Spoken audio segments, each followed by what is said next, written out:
KPBS On Demand is supported by the San Diego County Toyota dealers, presenting the new 2025 Camry with refined design and performance. Visit your local Toyota dealer to learn more about all the features the new 2025 Camry offers. The San Diego County Toyota dealers. We make it easy.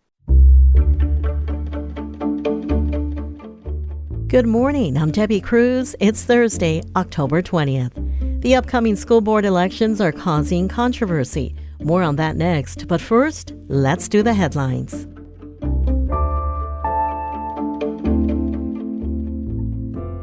A new SANDAG report released yesterday found the majority of juvenile arrestees report using illicit drugs. The report examined drug use among detained youth in 2021.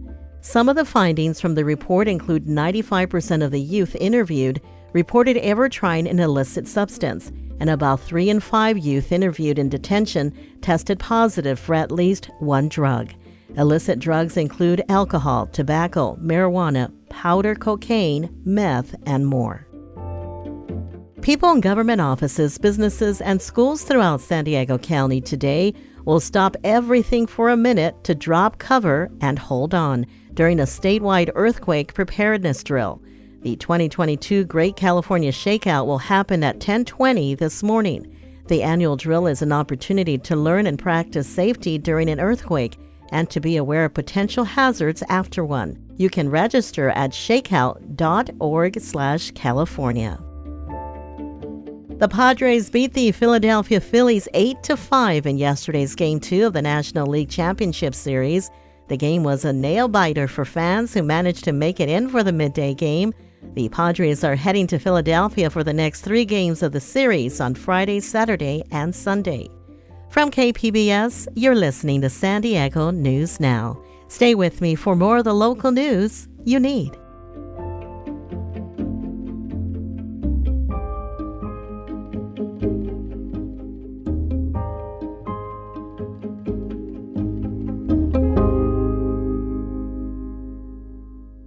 KPBS On Demand is supported by Splatero, helping homeowners pay off debt by offering streamlined access to your home's equity with no additional monthly payments or new debt. Splatero provides a lump sum of payment in exchange for a share of your home's future value. Pre-qualification is available at splatero.com.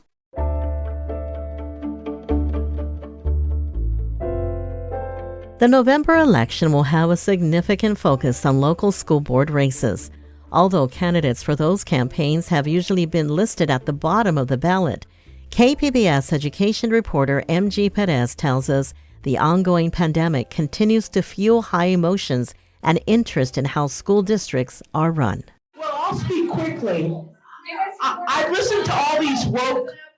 Well, I'm sorry it's not okay, but what's really... It came fast and furious. From hell's heart, I stab at thee. Those are voices from school board meetings in San Diego County at different times during the COVID pandemic of the past 2.5 years. Hostility and hatred directed at those elected board members whose job is running school districts and spending taxpayer dollars. This is from a board meeting in May in the San Diego Union High School District. I want the money of the district to be spent wisely. I'm a lawyer. It's my time. Do you want to stand up? Sure. Shut up! Shut up! Let me speak. Then there's this from a meeting of the Sweetwater Union High School District in 2020. You want to fight? You want a war? We're coming, and we're not going to take it, and we're not going to stand for it. Parents and teachers and community members have shown up like never before to blame and berate school board members about everything from mask mandates and vaccination requirements to critical race theory and LGBTQ representation. If we don't start from an established set of facts, then it makes it very difficult to have any conversation beyond that. Evan Crawford is a political scientist at the University of San Diego. He studies trends in school boards across the country. Most of the job is what we would probably all still agree is nonpartisan. We have a certain budget that we have. Are we going to construct a school here? Are we going, we got to set the bus routes, we're hiring personnel. There are more than 13,000 school boards in the U.S., 1,000 of them here in California alone. They are supposed to be nonpartisan, solving very localized problems. But COVID created universal chaos in education, along with deep-rooted political lines, which means your ballot for the November election has candidates with big party support, even if there is no capital R or D next to their name. For whom is it worth it? Now, if it's becoming a partisan issue, we have to wonder maybe strong Republicans or Democrats who have these passionate kind of partisan feelings and now see the school board as a partisan body, that might now be attractive to them. It's a hidden giant and so many opportunities to get people in to have some say in their local school boards. Sean Steele is a lifelong Republican. He chairs the California Republican Party and is the state representative on the Republican National Committee. He has been at work recruiting and training candidates for school boards in a program called Parent Revolt. I don't care how much experience they have. If they are parents and they love their kids and they're reasonable, I would support them, and that's including non-Republicans. I would tell students in San Diego and across the country that your voice matters. You can make a difference. Shiva Raj Bhandari is on the other side of the aisle and a couple of states away.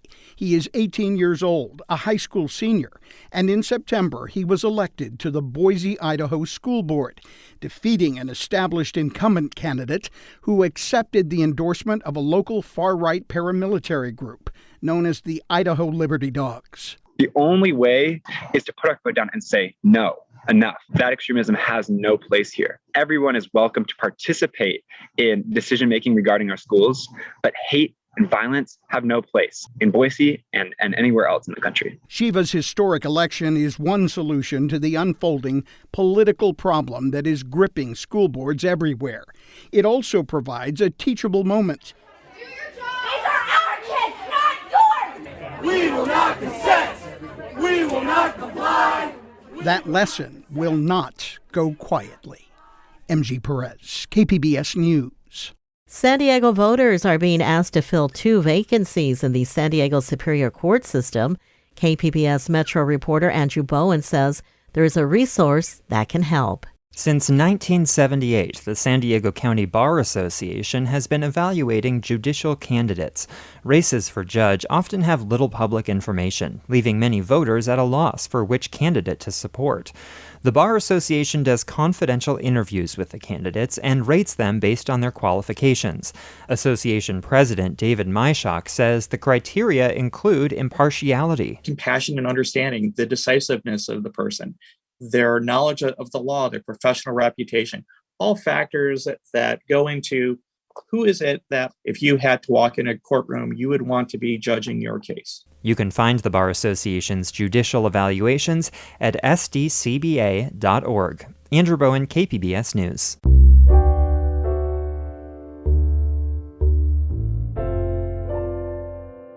California utility regulators are mulling a rate hike request from SDG&E.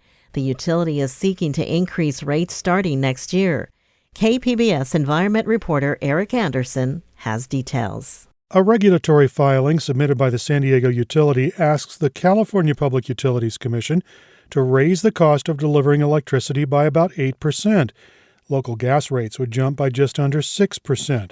It's unclear how the rate hike request will impact local power aggregators, which are buying power for tens of thousands of customers in San Diego County. SDG&E's Scott Kreider told city officials this week that will likely be figured out next year. Once San Diego Community Power determines its rates, for next year, if there's any change, then we can do a full bill forecast. But we wanted to make sure that we were sharing what the delivery rates are going to be for SDG&E. SDG&E has already filed for a 9% rate hike in 2024. Eric Anderson, KPBS News. Coming up, a 1960s horror film will be screening on 16mm in San Diego. We'll have that story and more just after the break.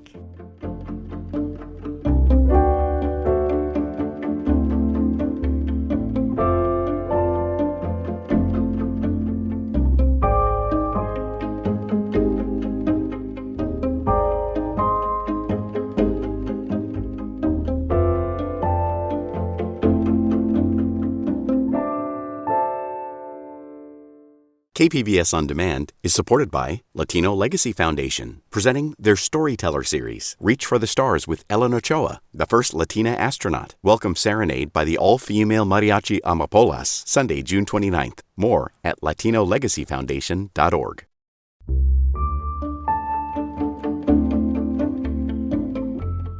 The city of Lemon Grove honored a pioneer of broadcasting, William Tayari Howard, yesterday with a tree planting ceremony.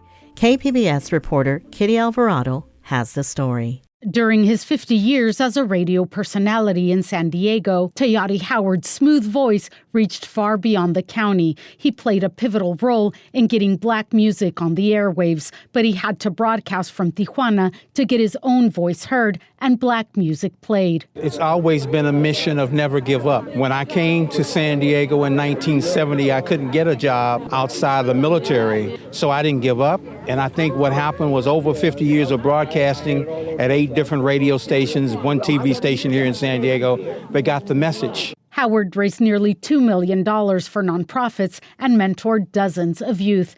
Kitty Alvarado, KPBS News.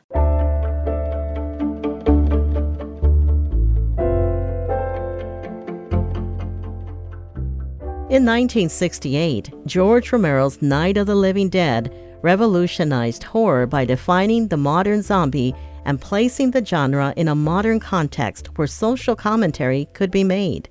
Tomorrow, Digital Gym Cinema will pay tribute to the film with a 16mm screening. KPBS arts reporter Beth Accomando spoke with Michael Aguirre of See It On 16mm about what it takes to tour the state with a projector and 16mm print of the Romero classic.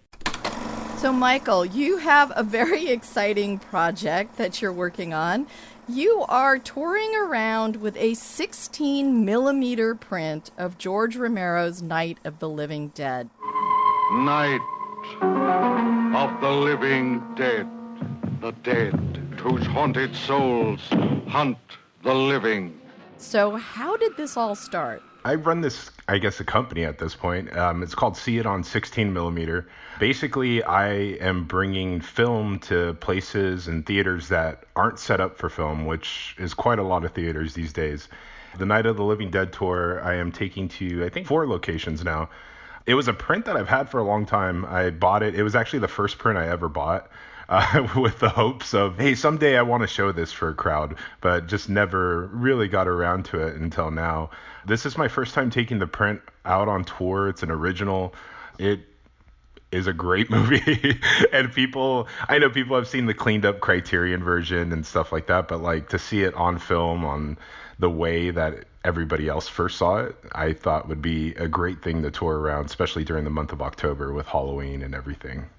Now, for some people who are young and don't experience films in theater, and if they do, not on film very often, what is the allure or the romance or the magic of seeing a film on film? So I'll start off by saying it's not perfect. So if you're into perfection, if you're into crisp, clear, stick to digital. But if you're into analog and an imperfectness about it, there is a great allure to it. Film has a history to the prints. Many audiences have seen these prior to when it became my property at this point. And you see scratches sometimes. You see skips. You see splices, which are little tears in the film that you have to repair back. So I compare it to like listening to a record, like an original record. There's hiss, there's pops. It's not perfect, but that experience of seeing it on film, on the big screen, it's a magical feeling that you really cannot get anywhere else these days. I truly believe that it's a special event anytime that film is able to be projected onto a big screen.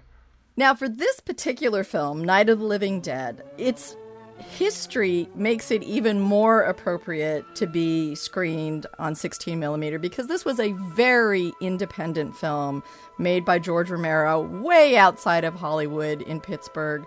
So give us a little background on this and why it's a film that you want to bring around and show people. Absolutely. It's Pittsburgh's first movie, I believe, and it was actually shot on 16 millimeter on a bunch of news equipment. It was not shot on 35 like most big Hollywood motion pictures. It was 16 millimeter. So just to be able to see the film on the correct format that it was actually shot on and not blown up to a bigger picture, I think is truly magical. And I wanted to share that magic of that movie with people again, and especially just like I said, on watching it on 16 is just truly a special event. It's magical. So you're going to be screening this at Digital Gym Cinema here in San Diego. So what can people expect? Because you're also going to bring some trailers, and you have to set up your own projector and everything too. Yeah, so actually for this event, I had to source a very rare lens from Holland in order to fit the theater because there's such a short throw in the theater. But I got the lens, and the lens is perfect for the theater. It will be filling the entire screen inside Digital Gym Cinema.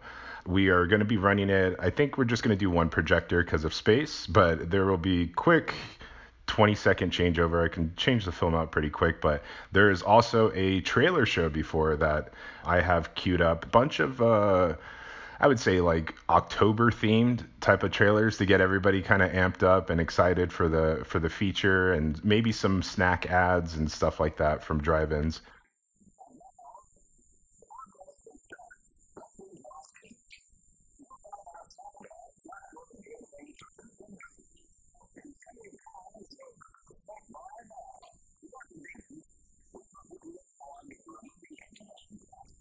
That was Michael Aguirre of See It on 16 millimeter speaking with KPBS arts reporter Beth Accomando.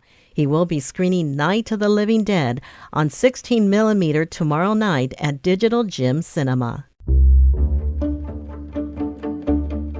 That's it for the podcast today. As always, you can find more San Diego news online at kpbs.org. I'm Debbie Cruz. Thanks for listening and have a great day.